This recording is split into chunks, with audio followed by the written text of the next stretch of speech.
Para receber todas as novidades do canal, inscreva-se e se curtir o vídeo, clique em gostei. Aproveite para acompanhar a Rede Super nas redes sociais. Nós vamos falar sobre dependência da tecnologia, que é a doença do século XXI. Os meios virtuais, como celulares, computadores, tablets, se usados em excesso, eles podem trazer diversos problemas psíquicos e clínicos. E para falar mais sobre este assunto, recebemos aqui no nosso De Tudo Um Pouco a nossa querida Simone Miranda Felipe, que é especialista em terapia cognitivo-comportamental. Simone, que bom tê-la aqui conosco no nosso programa. Seja muito bem-vinda. Obrigada, é um prazer estar aqui hoje. Esse tema é atualíssimo, né?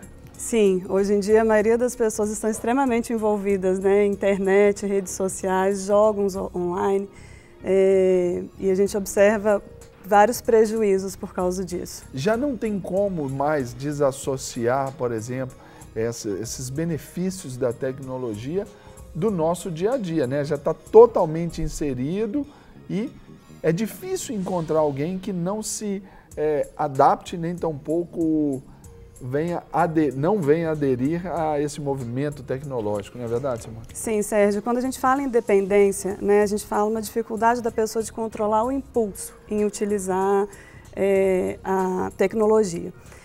Isso causa sofrimento e prejuízo em várias áreas da vida. Então, por exemplo, ela tem a parte profissional, familiar, social extremamente comprometida. É importante a gente salientar que nem todas as pessoas que fazem uso da internet em excesso são dependentes, né? É um comportamento diferenciado. Então, o que causa realmente estresse, grande ansiedade e prejuízos significativos para as pessoas. Agora, como identificar, então, quando há uma dependência tecnológica, que sai aí, por exemplo, talvez do normal, né? E já caminha para o excesso? Como é uma doença que começou a se falar dela em 1980, então é muito novo, as pesquisas estão muito recentes a respeito disso. O que a gente percebe, né? A dependência tecnológica, ela vem causada por outros fatores ou ela entra como fator principal? Então, tem algumas pessoas que têm fobia social, dificuldade de interação e usam das redes sociais para conseguir compensar, né? Então a gente começa a perceber realmente um comportamento de esquiva. Vamos imaginar lá a infância, a adolescência. As pessoas eram estimuladas, né? Pelos pais principalmente, a saírem, conhecer pessoas, interagir. E hoje em dia isso não está acontecendo mais. Então imagina esse adolescente que está crescendo nesse ambiente atual, que não consegue, ele é muito hábil na rede, mas ele não dá conta de pessoalmente lidar com algumas situações, né? E há é nítido isso, a inversão de valores, porque olha só, antes os pais detinham saber, né? O pai dava o caminho para o filho. Os porquês eram perguntados aos pais. Sim, né? E hoje é o contrário. Então a gente chega para os filhos hoje, como é que faz? Eu não sei, me ensina. Né? E vamos generalizar essa inversão. Então acaba que a criança ou adolescente, ele entende isso em outras áreas também. É como se ele desse conta de tudo e a gente sabe que não é bem assim. É só nessa determinada área. Só nessa determinada questão área. Que fique bem claro, né? Sim, que fique bem claro, né? E os prejuízos a gente percebe uma alteração de humor muito grande. Então, crianças pequenas e você observa isso quando você proíbe. Então, assim, você não vai poder usar agora. Tem crianças que realmente não conseguem, ficam extremamente agressivas, irritadas, alteração de sono, alteração de humor. Então, quando a gente percebe isso, já é um caso para ser tratado. Isso é muito fácil dos pais observarem. Muito bem. Né? E a gente percebe que os jovens, né, eles são os principais usuários disso. E eu quero falar para você que os jovens, de fato, eles são os principais usuários, são os principais dependentes da tecnologia. Para isso, nós separamos uma matéria muito bacana que eu te convido a assistir agora com a gente. Quantas vezes ao dia você dá uma olhadinha no celular? Pode ser para ver mensagens, atualizar as redes sociais ou até mesmo os joguinhos. Fique atento, você pode ter nomofobia. Nomofobia é um sintoma dos nossos tempos modernos, onde algumas pessoas elas têm uma incapacidade de ficar livre do celular. Elas sentem uma necessidade cada vez mais progressiva de estar conectadas aos seus smartphones e com o tempo a necessidade de ficar conectada no celular ela é cada vez mais intensa.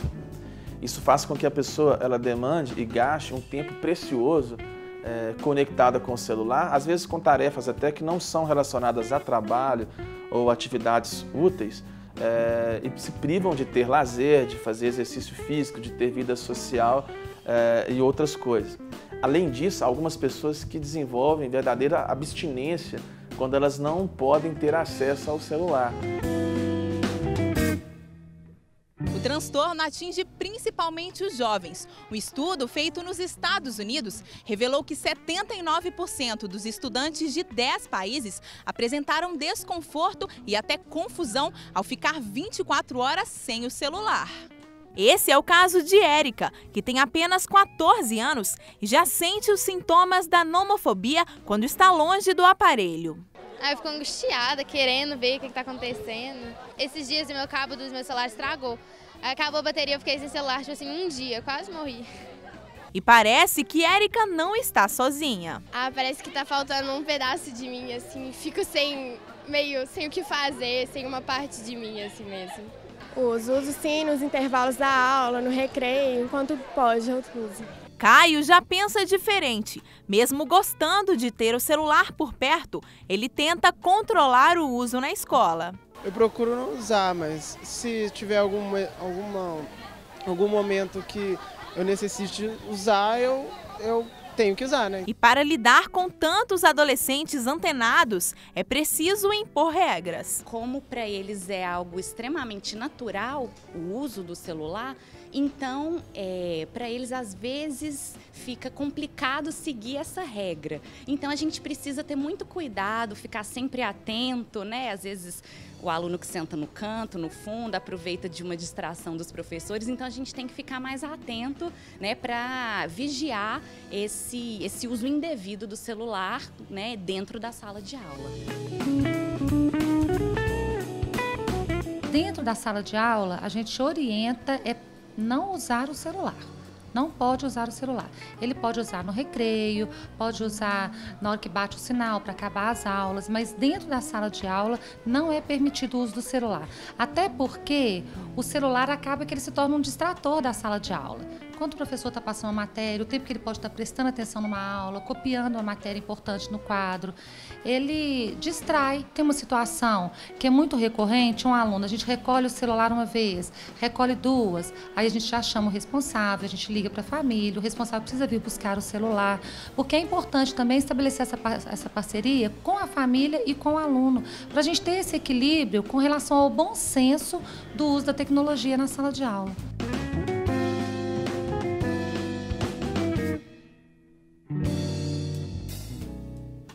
Bom senso na sala de aula, bom senso em casa, bom senso em todo lugar.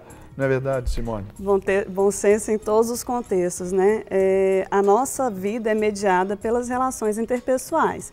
Então, imagina hoje, né, um casamento e é muito... A gente vê isso muito no consultório hoje, é muito comum, né? O número, assim, você tem como precisar um número, assim, de problemas que têm voltados a essa área, principalmente no âmbito conjugal?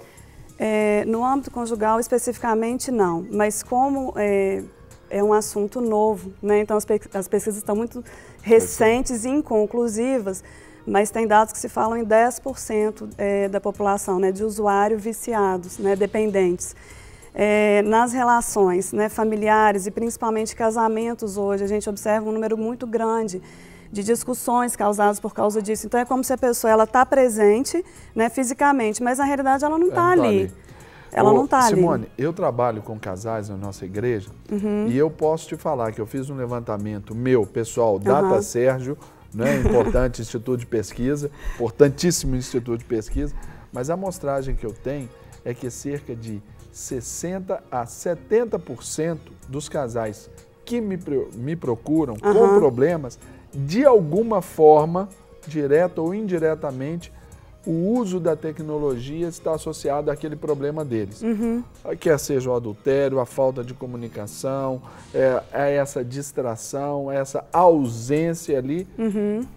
Esse é um dado alarmante, se a gente for pensar. Alarmante. Né? Agora, pensa no que você colocou, né? Até em relação ao adultério. Pela rede social, a pessoa ela pode se fazer de um personagem ali, ela pode alterar a identidade e se fazer para uma pessoa que ela não é. E isso, as pessoas vão usando esse recurso e não tem muita noção de consequência, né? Então a gente percebe isso em adultos, né? Em idosos e em crianças e adolescentes. As pessoas não têm noção do que aquilo vai causar. Então, é um modelo, por exemplo, adolescentes hoje, crianças, elas espalham fotos pela internet, fotos peladas. Os assuntos, eles correm muito, né? O bullying, que se fala, né, em cyberbullying. Então, assim, é muito fácil as pessoas saírem falando sem ter um responsável, né? Então, imagina lá no casamento, você tem condição de estar em casa e se relacionar com várias pessoas, é um jogo, né? E aquilo acaba virando efetivo e criando uma situação muito problemática que a pessoa, antes de fazer, não mede consequências, mas sim ela é responsável por aquilo. Por todas as consequências. Agora, quando a gente pensa, por exemplo, a gente vê aí aqueles workaholics, né, aqueles viciados em trabalho, normalmente é até associado ao uso da tecnologia. O cara leva o trabalho para casa, ele está ali envolvido na tecnologia. Isso é um problema também muito sério. Isso é um distúrbio também, Um distúrbio e tem algumas pesquisas que levam para o lado da dependência química, como se fosse. Então, a gente tem um neurotransmissor que é chamado dopamina. Dentre outras coisas, ele é responsável pela mediação do humor, das emoções. Então, assim como na droga, acontece com a dependência tecnológica. É liberada uma quantidade extrema de dopamina. Então, a pessoa ela sente um prazer extremo durante a utilização. E aí o cérebro da gente entra em colapso. Por quê? Ele fica te pedindo aquilo o tempo inteiro, porque ele quer experimentar aquele prazer. Como a droga, como o álcool. Ele quer experimentar aquele prazer máximo. Então, ele começa a fazer uso de uma maneira indiscriminada e não consegue se controlar, né? Agora, diferente no tratamento do uso do álcool e da droga, é que a gente não tem a pretensão de excluir totalmente o comportamento. A ideia é educar, porque como você falou no início, a tecnologia hoje já faz parte da vida da gente, não tem como se abrir mão disso 100%, né? Então, é uma reeducação, saber usar, como usar, em que contextos. E eu acredito que os pais têm um papel essencial nisso. Eles não estão sabendo como fazer, mas eles precisam aprender. Mas, por exemplo, nesse caso ali, exibimos essa matéria falando ali sobre os jovens ali. A menina disse, olha, fiquei em seu celular um dia, ela quase morreu. Uma jovem de 14 anos. O papel dos pais, ele deve se estabelecer até no limite também. Você é a favor de estabelecer esse limite também ali para a utilização da tecnologia? Por exemplo, ontem eu estava conversando com um pastor que é pai já de um adulto, ainda solteiro. O moço tem 22 anos. O pai falou assim, olha, eu não vou dormir com o meu filho no computador. Eu sou a favor, sim, de estabelecer limites em todas as áreas, né? Eu acho que a criança ela tem que ter regras e limites, e é um grande problema que a gente vê atualmente. Essa questão do sono, né? Várias pessoas chegam no consultório hoje com depressão, por exemplo. Por que deprimidas? E adolescentes, a gente percebe muito isso. Eles não dormem bem. Se eles não dormem bem, eles não produzem substâncias necessárias para dar conta de viver no dia seguinte. Não, então, considerando a criança, essa produção de substâncias dentro do corpo implica em muitas coisas. Inclusive no crescimento, atenção, no desenvolvimento. memória, desenvolvimento, função executiva, está tudo relacionado. Essa motora. Motor. Então, assim, elas são indispensáveis. Então, uma criança que não dorme, elas chegam extremamente, não são cansadas, mas realmente tristes e deprimidas. E aí você fala, mas estranho, essa criança está deprimida. E aí você consegue fazer com que essa criança durma adequadamente e ela começa a melhorar. Então, assim, tem que ter limite, tudo tem que ter limite. É a questão de uma palavrinha-chave, né, Simone? Disciplina. Disciplina, porque olha só, Alimentação, se você for comer em excesso, o que acontece? A gente já tem problemas hoje por causa disso, né? Uso da tecnologia, nem se fala. Comportamentos agressivos. Então, assim, tudo os pais têm que orientar e colocar limite. Eu sou a favor, sim. No caso de observar, então, essa dependência tecnológica, Simone, como que é feito? Primeiro, esse diagnóstico, como que ele é fechado e como, em se diagnosticando, como é feito o tratamento. Tá. É um tratamento terapêutico ou ainda também pode vir com um tratamento medicamentoso? Cada sujeito, né, e é importante a gente avaliar dessa maneira, faz uso da internet visando um objetivo. Então, eu preciso avaliar, por exemplo, não é porque um cara chegou e usa a internet 10 horas por dia que ele é um dependente. Eu preciso entender o que ele faz nessas 10 horas. Então, ele pode estar utilizando aquilo como meio de trabalho, né? Aí ele precisa abrir mão daquilo, ele consegue abrir mão daquilo, então ele não é dependente. Quando eu falo em dependência, gera sofrimento, estresse e prejuízo significativo, né? Âmbito familiar, profissional, social. Então é aquele cara que ele não consegue trabalhar ou durante o trabalho ele vai ser demitido porque ele vai ficar mexendo o tempo inteiro na internet. Já é um prejuízo. Já é um prejuízo. Então, identificado o prejuízo, já é indicado o tratamento, tá? Quando o paciente chega no consultório, vamos pensar na psicologia, né? O tratamento é uma reabilitação. Só que eu preciso avaliar até que ponto ele vai dar conta de lidar com aquela situação sozinho, né? Então, terapeuta e paciente, a gente vai conseguir atingir nossas metas terapêuticas sem o uso da medicação? Porque às vezes a medicação é necessária porque ele não consegue controlar o impulso. Então, a medicação atua aí. Ela ajuda um pouco, né, o paciente a se controlar para aí sim ele dar conta de lidar com as situações que ele precisa lidar. E o medicamento aí nessa história? Vai ser um medicamento que vai controlar o impulso, não sei te falar. Entendi. Tá? Agora, Simone, quando a gente fala nessa questão de causa e efeito, é importante a gente pensar assim, também porque a gente precisa conhecer até onde vai. Quais são, então, essas consequências dessa dependência no conceito emocional, social, financeiro? Já vimos aí que pode até uma perda de emprego. Sim. O que isso pode, quais as patologias podem ser desenvolvidas? A pessoa vai ficando cada vez mais fechada, né? A dependência tecnológica, ela pode ter algum fator genético, uma predisposição. E o paciente, através desse estímulo, ele desenvolver algum tipo de doença, como transtorno desafiador opositivo, déficit de atenção e hiperatividade. Então, ele já tem o gene, né, propício. Com o abuso, ele vai desenvolver, tá bom? E tem a questão também ele vai ficando cada vez mais recluso, ele perde a interação, ele se esquiva, ele não aprende a lidar com dificuldades da vida. Então, vamos pensar nesse adolescente que a gente está falando dele. Ele está ali nas redes sociais e ele está usando aquilo como uma maneira de lidar com uma fobia social. Ele realmente está resolvendo um problema? Isso vai aparecer. Então, assim, mais cedo ou mais tarde, isso vai aparecer.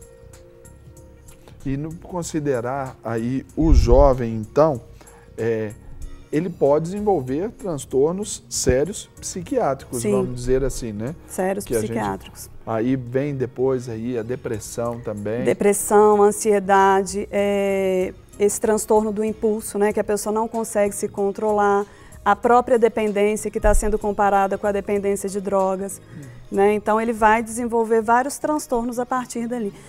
Tudo é importante a gente olhar, né? Tudo na vida da gente tem que ter uma medida. Se a gente conseguir fazer as coisas na medida adequada, a gente não vai ter prejuízos. Agora a questão é, qual é a medida adequada? Cada pessoa vai ter essa medida, né? Até que ponto eu dou conta, até que ponto para mim vai ser, eu vou criar dependência com aquilo, até que ponto o outro. Porque como eu te falei, tem pessoas que trabalham 10 horas por dia com tecnologia e não estão dependentes. E tem crianças que começam lá com 2, 3 aninhos, fica às vezes 2, 3 horas no tablet, porque acaba fazendo muito papel da babá hoje, né? Então fica ali. E aí você tira o tablet daquela criança, ela tem literalmente um surto de ansiedade. Isso já começa desde Já cedo. começa desde sempre. Então, para a gente estar encerrando o nosso bate-papo aqui, Simone, quais são as dicas que você dá, primeiramente, para os pais para tomarem conta aí dos seus filhos? Pais, é importante, né, ficarem de olho nas crianças, o que seus filhos estão fazendo, o que eles estão fazendo na rede, que tipo de conteúdo eles estão acessando, isso é muito importante. Não esquecer que os pais são exemplos, então não adianta o pai ficar também o tempo inteiro, né? Que hoje a gente tem menos tempo de ficar em casa com os filhos, e se o tempo que você está disponível para ficar em casa, você está no computador, você está no celular o tempo inteiro, o que a criança está aprendendo a partir dali? Então, entender que vocês são modelo. E eu acho importantíssimo os pais terem isso em mente, porque os pais precisam proporcionar para os filhos outros recursos. Então, assim, vamos sair, vamos para o shopping, vamos para o cinema. Vamos dar uma volta na praça. Vamos dar uma volta na praça. Por quê? É o momento que se está, né, juntos e é o momento que se tem para realmente educar. É nesse momento que você passa valores, né? É quando você está junto com o filho. Porque não adianta você estar em casa, você está no computador, o filho também está, ele não está aprendendo nada. Agora, de uma jovem para os jovens, quais são as dicas? Precisamos observar, porque o tempo inteiro, né, a gente fica com o celular no bolso e tomando conta, né? Tem mensagem, quem quer falar comigo, se colocar à disposição o tempo inteiro, é realmente se questionar, isso é útil? Porque eu realmente, às vezes, me pego, por exemplo, no tempo que eu estou, meu horário de almoço, horário que era para eu estar lazer, cuidando das minhas coisas, eu estou cuidando de outras coisas, assim, que são inerentes ao meu trabalho, mas será que realmente eu teria que estar disponível sempre? Será que eu tenho que estar conectada sempre? Né? Será que eu tenho que responder todas as mensagens sempre? Então, é um questionamento até no âmbito profissional. Para receber todas as novidades do canal, inscreva-se e se curtir o vídeo, clique em gostei. Aproveite para acompanhar a Rede Super nas redes sociais.